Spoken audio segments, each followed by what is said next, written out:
Vane's dash heavy attack has some buffs. Before, this was -6 on block. You were usually spaced out though, so it wasn't like you were in the worst of situations. Typically safe. On hit, this move also didn't launch the opponent too far.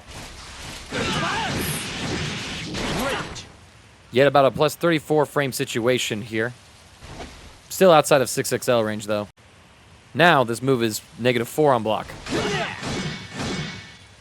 So effectively completely safe in every context.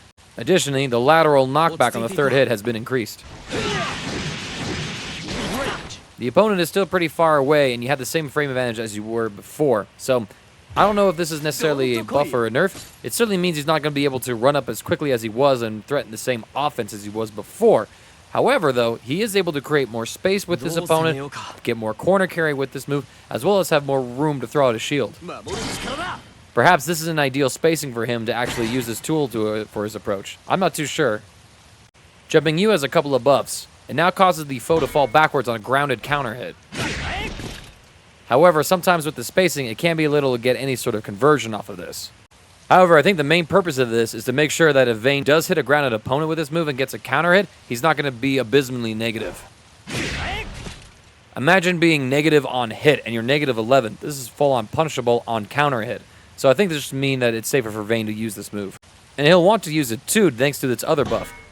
On counter hit, the knockback's been adjusted, so now he gets a wall bounce in mid-screen. Before, you didn't really get much of anything. You just create a distance with the opponent. Check out what we can do now. There's some conversion potential here, and Vane appreciates this. Having a 7-frame wall bouncing normal on counter hit means that he's going to be able to use this as a potent air-to-air threat and be able to get more damage off of this one. Vane's always had an issue with getting damage in the first place, so any source that he can get, he's going to greatly appreciate. Medium Wild Beat had its startup decreased by 1 frame, going down from 19 to 18, and the travel distance before active frames has been increased slightly. All this is to make it so that he's able to combo with it from a far medium poke. With a poke like this, he's now able to do 2200 damage and build up great distance in the middle of the screen. Before, if he had to rely on light, this was the reward he would get.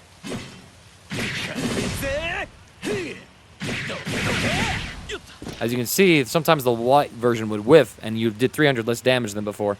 This is how it would behave before. As you can see, no combo, so ultimately Vane really appreciates this. The medium version of Arm Destruction has seen a couple of buffs. Before, the mid-air hit stun was 60 frames, which would let the opponent fall to the ground before they would recover in some situations, but at super jump heights, sometimes that wasn't the case. With the mid-air hit stun frames increased to 80, even at these super jump heights, the opponent can't tech until they hit the ground. This is welcome for Vane, as it basically makes this move behave consistently regardless of the opponent's height. In the corner, it had plenty of combo utility. You're able to link a close heavy, but not a too heavy. In mid-screen, the increased launch height doesn't really give you much more in terms of conversions, but it does make it a little easier. You'll notice that Grand is certainly higher in this example. Because of that, the corner routes from Vane are able to be changed a little bit. You can now link a 2H in this route, for example. You're most likely going to, however, be using the new hit stun on the medium Arm Destruction in order to streamline your anti-air routes and get great rewards off of them.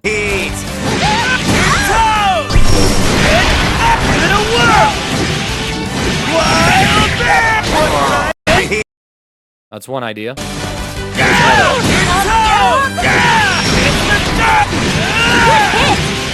I got you!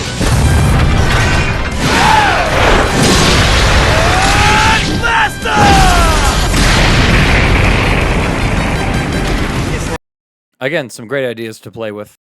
In the old patch, Vane's mid-screen routes left a lot to be desired. Great.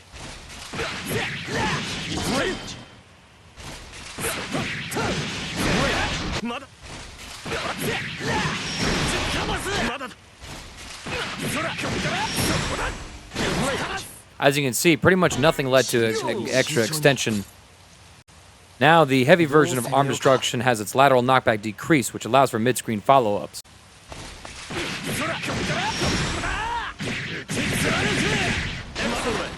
This combines rather nicely with the buff to his medium wild beat to make sure that he's able to get a far medium link into it. Now he's able to do an extra 1,000 damage in mid-screen, so that's pretty nice for him. The light and medium version of energy destruction.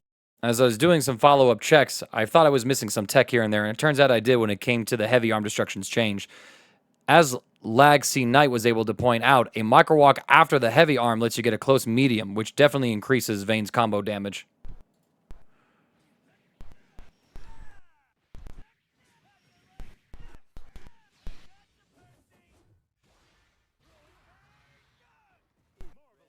This is really good improvements for Vane. The light and medium version of energy destruction have seen a couple of buffs. The recovery has been reduced by 6 frames, which has a couple of implications that we'll get to it before.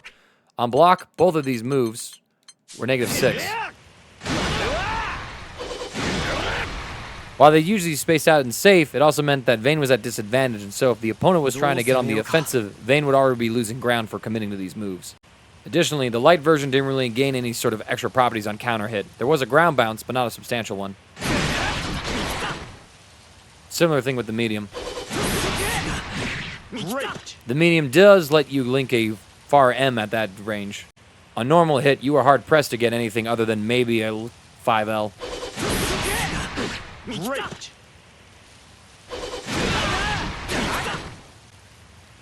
The recovery of both versions have been reduced by 6 frames, as I mentioned before. So instead of them being -6 on block, they're now both +0 on block. This is nice because instead of being at a disadvantage after using them, Vane is just neutral. He could potentially start go aggro here or disengage and be defensive. He has options now. With the change in recovery, the light version also had its hit stop reduced by 6 frames to make sure that nothing else was going on. It basically means it behaves the same as it did in the previous patch. What is more interesting, though, is the change on counter hit. There's now a bigger ground bounce on counter hit. A pretty big one, too. Vane can use this to gain meaningful closure on the gap with the opponent, or, if he's close enough, get combos. He appreciates this quite a bit. The medium version also had its hit stop and ground bound height adjusted so that there's a larger window to get a follow-up. Now you can pretty much get a link to far medium off of any hit, provided you're close enough. Again, that combos nicely with the change to his medium wild beat to add on more damage. We just did 3,610 from a poke. And like the light version, there's now increased ground bounce height on counter hit. You can link into heavies, and if you're close enough, you can even link into a close heavy, adding on even more damage. While meterlessly, Vane doesn't get too much with it. Once he's able to get 50% of Skybound gauge, he's able to convert these new counter hit opportunities into some pretty big damage. Shoutouts to Dormancy207 for this tech. Stirs a bloody storm.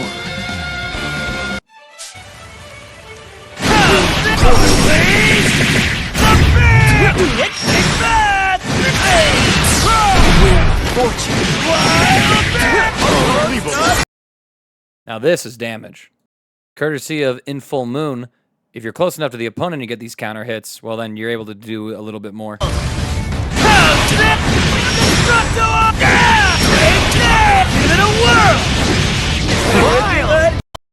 Again, plenty of good damage here. The heavy version of energy destruction only has one change, and that's the lateral knockback. It's been reduced. I feel like this is so that Vane is going to be able to keep the distance close with the opponent to maintain his offense. Compare that to before. The opponent was basically forced to full screen after this hit.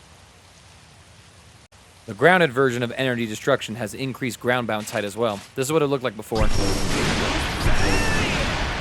Not really much that Vane could do here. This is what he can do now. Excellent. He appreciates being able to tack on any extra damage off his pokes where he can. I'm pretty sure there's some other things that you could potentially do here as well. The easiest one that comes to mind is just close the gap and run your offense. Plenty of frame advantage to do that. There was a nerf to the ultimate aerial version of energy destruction, though. The recovery on landing in particular. Before, it was pretty safe for Vane to throw this move out. If the opponent spot dodged it, at these ranges and everything like that, Vane really didn't have much to worry about. Point blank, he could be in a little more trouble, but again, you're looking at like a medium starter at best. Now, the whiff recovery has been increased by 10 frames. Basically, if the opponent's able to spot dodge this, Vane is guaranteed to be eating a heavy punish at close range. At farther range, the opponent is just going to be able to start advancing and press their offense. All versions of One for All received a buff. The shield's rear side now has armor against projectiles. However, in my brief little bit of labbing with it, I wasn't able to fully crack what this entirely meant for Vane, but it definitely felt like if a fireball was able to somehow skirt around this particular shield, and then not be able to interact with the backside of it, Vane would basically not be able to enjoy the benefits of having a shield against such projectiles. If anyone has context to this change and can provide some examples in the comments below, we'd appreciate it all, and I'll be sure to pin it just so everyone can refer to there to understand what the change is for. The Ultimate version for One for All also sees some changes. Before, it lasted about 90 frames, so a second and a half, and the projectile moved pretty slow. This made it kind of underwhelming to use and invest your meter on it, especially when you're comparing it to things like energy destruction. You could use it as a combo extender in the corner, but the utility was very lacking, especially compared to other ultimate skills. I can think of a couple EX moves off the top of my head that gave the same extension. This is an ultimate skill that costs meter. In the new patch, they buffed it by increasing the active frames, so now it lasts for 2 full seconds. As you can also tell, the shield goes a little farther because of the faster travel speed. The idea behind this is to give you more mid-screen applications for it with linking into it. However, again, I'm hard-pressed to find any sort of functional thing. You don't get a combo from your far end poke. Doesn't combo from your far heavy poke either at poke ranges. After the counter hit properties of energy destruction got buffed, there is some potential. But again, you can't really weave a normal before you go into it, so you have to go into the ultimate skill as your first hit.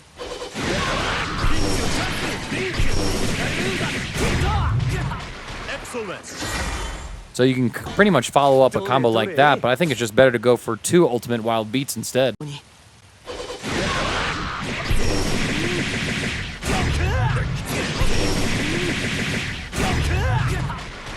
It's a modest increase in damage, and there's certainly better things that Vane can do here, but I think the ultimate point is, even with using a route like this, adding the shield into it is worse than this route here, so I'm just really not finding a use for these changes for Ultimate One for All as it is. Vane's last buff is to Breakthrough, where the travel distance for the attack after he absorbs a blow has been increased.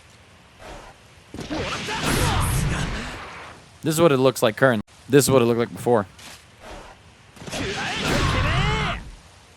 Way too far away to actually get a meaningful follow-up. In the previous version, Vane has arguably been one of the worst characters in the game as of the moment. He just really didn't have opportunities to deal damage against his opponent for using the tools that he had on deck. Now he's able to get consistent combo damage from pretty much any of his situations. His pokes, his counter hits, his anti-airs. It's just very nice to see that the lad is able to actually make the opponent reconsider approaching him right now, instead of just being a non-stop poke dispensing machine. In fact, if you tune into Tampa Never Sleep's YouTube channel, you'll see that Vane made top 8 of an ArcSys World Tour Silver event there as well. So, fresh off the patch, Vane is already looking to make some waves in the competitive scene. We'll see if that success lasts, though, as it could just be a case of people have forgotten how this character functions, and they haven't labbed the matchup in a while. But still, seeing him get into a top 8 at this point of the game's lifespan, after the career that he's been having so far, is a nice change to see. So we'll see what he's able to do. He's certainly better than he was before. I don't think he's going to be high tier or anything like that, but at the very least, he's functional and playable, and that's more than I can say for the previous version of him.